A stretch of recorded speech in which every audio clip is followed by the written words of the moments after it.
Kaya pala noong bata pa tayo, kahit ayaw pa natin, tinatawag na tayo ng nanay at tatay.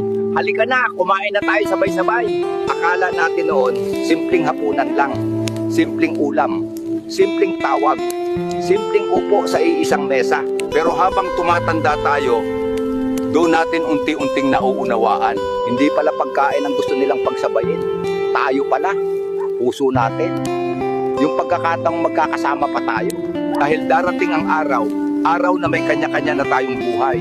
Trabaho, sariling tahanan, sariling pamilyang aasikasuhin. At ang hapagkainan na dati ay maingay, unti-unti palang tatahimik.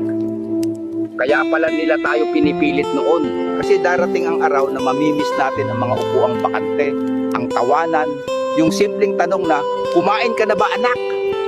At sa dahan-dahan na oras na dumadaan, mapapabuntong hininga ka na lang na sana kahit minsan pa, kumpleto ulit tayo sa iisang mesa.